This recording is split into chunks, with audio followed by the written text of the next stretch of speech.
In this video, we're going to discuss the moon behavior. So you might be thinking to yourself, well, how is this a moon? How is it not? I mean, it's a object that's orbiting another object, right? I could have done a space scene, but I felt that was too obvious and I thought this would look cooler. So I went with this. But here we have an object that's orbiting the pillar.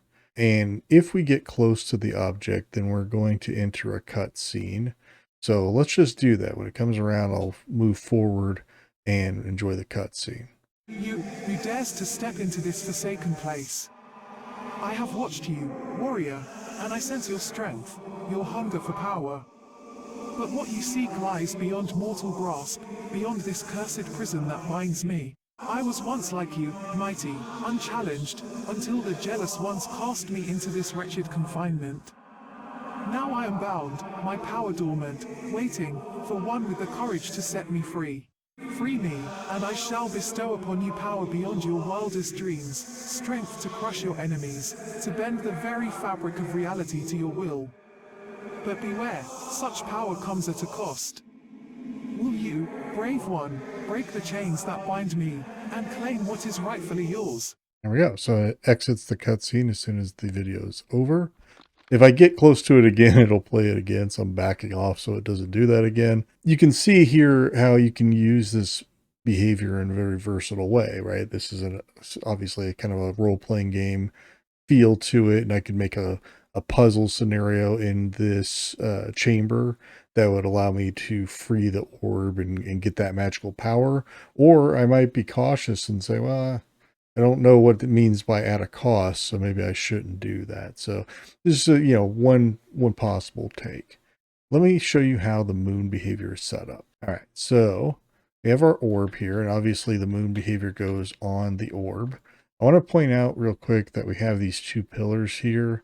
One of them is invisible. So if you look at show at start of level, that one's the invisible one, and that'll come into play in a moment. Here's the orb. Let's go to the behavior. So we have first settings are the moon adjust X, Y, and Z. So that's obviously an adjustment or an offset relative to whatever it is that it's orbiting. So you just, in my case, I wanted to adjust the moon higher up from the ground because the pillar itself, I think the origin point's probably at the bottom, and I kept messing with it trying to get it to go up, and I just couldn't. So actually Necrom gave me a good idea where I just basically, this is the pillar that it's orbiting, and I just lifted that up and hit it, and then just put another pillar in its place so that it would orbit in the right location. So might have to tinker around with that. When you're talking about a moon, you're talking about a planet-sized object. So I could have kept dialing this number in and getting it to the right position, but this just seemed easier and faster. So if you're going to do something like this, where it's a small scale, then probably better to do a little bit of trickery like I did rather than trying to figure out what the right offset would be. Okay. Then we have the orbit planet name. So obviously it thinks it's a moon, so it thinks it's orbiting a planet. It doesn't really have to be a planet, as I've demonstrated, but it does need to know what it's supposed to orbit. Now this is the object pillar 1, the one that I hid, and this has to be a dynamic object. So you see that I've got physics on, is immobile, yes. It doesn't have a behavior, it doesn't really need one, but it does need to be a dynamic object. It can't be a static object, so bear that in mind. Orbit distance. So this is the distance again relative to the object. So 50 units out was enough to kind of give it a nice circle around the object. Orbit speed. This too, I had to kind of dial in and get the right feel for it. I mean, again, if you're talking about a planet-sized object, it's going to be a little different than a smaller object for a smaller scene. So feel it out and see what feels right to you. I bet 20 probably wouldn't look very significant at all planet sized. You see what I mean? Then we have the sense range. So that's how close do I need to be to this object in order for it to sense me. And in that sensing, You've seen that in a previous video when we talked about planets with C Forever 8. You get close enough to it and it senses you, and then you can do something with that.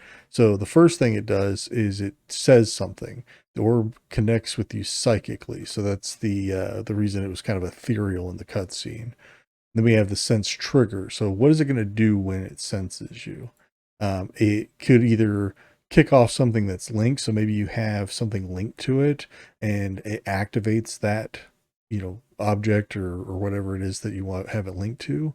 You could also choose video and change levels. So that was its original intention. Was in a space game, you might want to land on the moon, so you get close enough and it maybe plays a video of you landing on the moon. What I did was I asked Necrom, well, can we just play a video in that alone? And that would gives it a little bit more versatility for a scenario like this, where we really just want something to orbit something else, but it doesn't necessarily need to be a planet. So he obliged and gave me a video option as well. This video skip, yes, no, it's pretty obvious. Can the player skip out of the video if they press a button? I said yes, just in case I accidentally triggered it again, but it doesn't really matter. It played the whole cutscene anyways. The go to level mode really only applies if you choose video and then change levels. You can ignore it if you're doing linked or if you're doing just plain video. But if you're doing that, then you can choose either follow the storyboard logic, whatever the next level would be, or you can select a level from whatever is in your project. So here you can see I've got a whole bunch of different options in the project if I chose that option.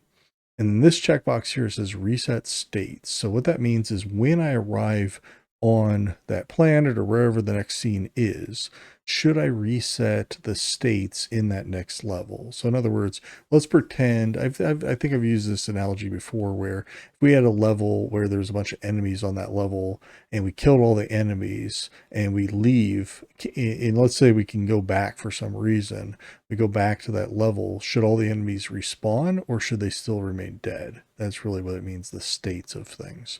So that's if you check that box, it'll reset when you arrive back at the next level.